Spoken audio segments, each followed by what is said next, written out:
राष्ट्रीय फिल्म पुरस्कारों में दादा साहेब फाल्के पुरस्कार सर्वोच्च सम्मान है, हमारे देश का सर्वोच्च सम्मान है। देवी और सज्जनों, और अब दादा साहेब फाल्के पुरस्कार ग्रहण करने के लिए मंच पर पधार रहे हैं श्री मिथुन चक्रवर्ती जी। करताल ध्वनि के साथ स्वागत करें पद्मश्री पद्म भूषण से सम्मानित हर दिल अजीज, सादगी भरा व्यक्तित्व, संतुलित गहरे भाव अभिव्यक्ति के साथ विलक्षण अभिनय प्रतिभा के धनी डांसिंग सुपरस्टार रहे मिथुन दास। A standing ovation is most deserving of the film icon that Shri Mithun Chakravarti is.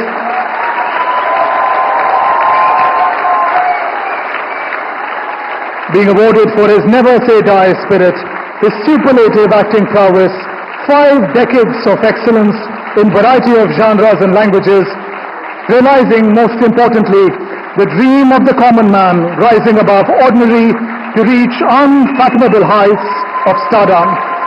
Mithun Chakravarti, ladies and gentlemen. आम आदमी के सामान्य से ऊपर उठकर स्टारडम की ऊंचाइयों को छूने के सपने को साकार करने के लिए लाखों लोगों के चेहरे पर मुस्कान, दिल में खुशियां भरने के लिए आदरणीय मिथुन दास को Dada Saheb Phalke life time achievement पुरस्कार का सम्मान। आपको ढेरों शुभकामनाएं मिथुन दास। Thank you very much. Thank you, Honorable President. I now request. ताली मारेंगे, आप बोलेंगे स्पीच भी दो।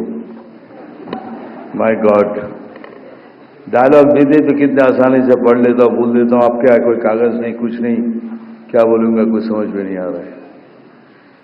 My respected president, my respected minister and all the best people, respected people on dais, respected people in the audience and my colleagues, बस इतना ही कहूंगा कि इस मंच पर मैं पहले 3 बार आ चुका हूं आप लोगों की दुआ से।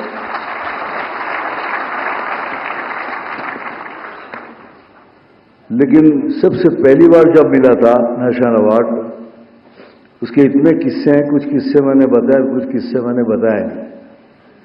तो मैंने सोचा ये this will be the first time I will tell you that after getting the first national award what happened to me. Well, after getting the first national award तो नेचुरली लोगों के कहने लगे कि yo my God, you know you got national award.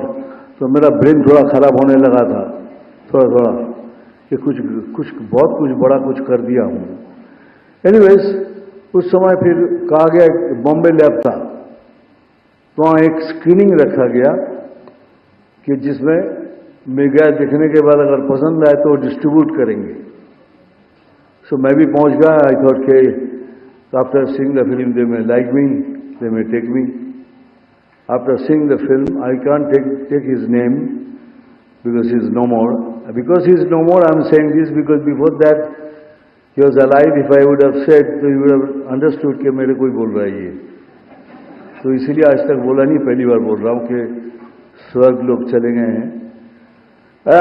तो after finishing the film बाहर आए तो I was walking along with him and I asked him, sir picture कैसी लगी? बोलते बेटा पिक्चर अच्छी लगी, तुम भी कमाल के एक्टर हो, लेकिन तुम कपड़े पहन के कैसे लगोगे?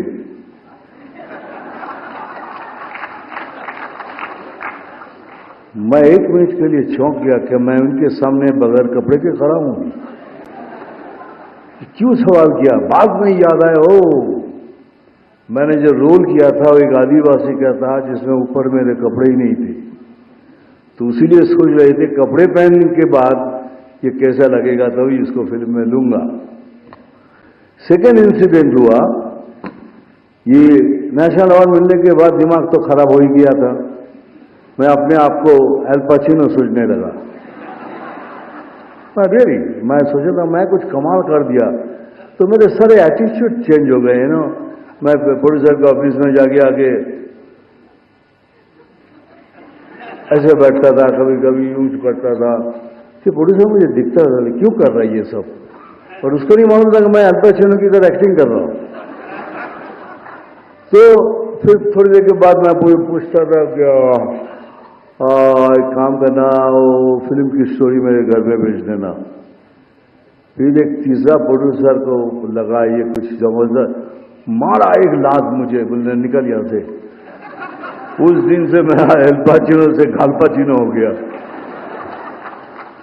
मैं समझ गया कि मुझसे गलती होगी, अब मेरे को कोई काम वाम नहीं देगा, क्योंकि द बिगेस्ट प्रॉब्लम मेरे साथ जो था, एक्टर तो सबने मान लिया था बिकॉज ऑफ माय कॉम्प्लेक्शन, क्योंकि लोग बोलता था अगर ये फिल्म इंडस्ट्री में ये काला रंग नहीं चलेगा तो तुम क्या कर रहे हो इधर, तुम वापस जाओ।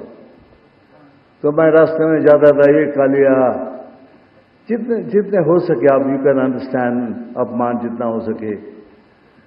तो मैं सोचने लगा मैं करूं क्या। मैं भगवान से पूछता था कि भगवान कि मेरा ये रंग तू चेंज नहीं कर सकता, लेकिन नहीं चेंज कर सकता था भगवान। तो मैं सोचने लगा करूं क्या। तो मैंने सोचा तो मैं तो डांस कर सकता हूं, तो मैं डांस कर सकता हूं, तो मैं ऐसा डांस करूं मेरे पैरों से, ताकि लोग मेरे पैरों को देखे, मेरे स्किन को ना देखे, मेरे कलर को ना देखे। और मानिए मैंने एग्जैक्टली वही किया। आप मेरी फिल्म देखिए, सब फिल्मों में पैरों से डांस किया, पैर को थिरकने नहीं दिया, रुकने नहीं दिया कहीं भी। और लोग मेरे रंग को भूल गए और मैं बन गया सेक्सी डस्की बंगाली बाबू।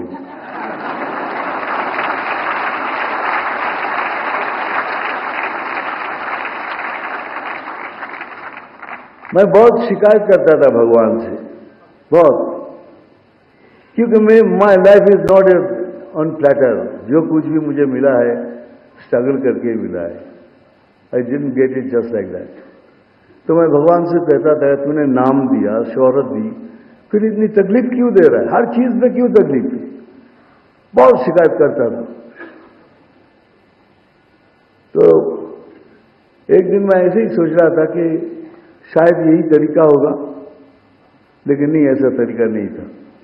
आज ये अवार्ड मिलने के बाद मैं शिकायत करना छोड़ दिया।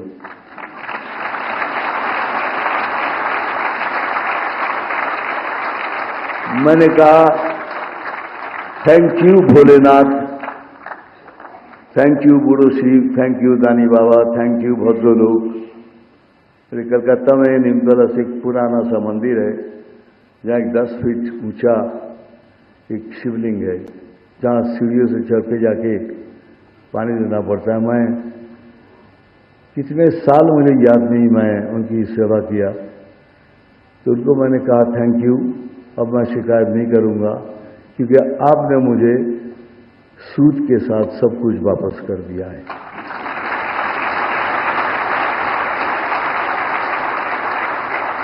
मुझे मालूम है अगर ये मैं नहीं कहूंगा तो यहाँ जितने हैं, यहाँ जो सारे है ना बैठे हुए इधर, इन लोगों ने कहा कि दादा आपको जो कुछ भी कहे, लेकिन आपको ये कहना जरूरी है कि जो यंग लड़के लोग आ रहे हैं फिल्म लाइन में, उनको आप क्या कहना चाहेंगे।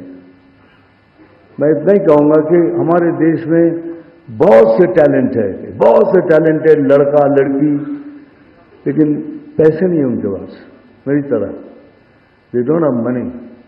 लेकिन मैं उनको कहूंगा हिम्मत नहीं हारना, पैसा नहीं भी हो हिम्मत नहीं हारना, और सपना जरूर देखना, सपना जरूर देखना, लेकिन इतना याद रखना खुद सो जाना, लेकिन सपनों को कभी सोने नहीं देना।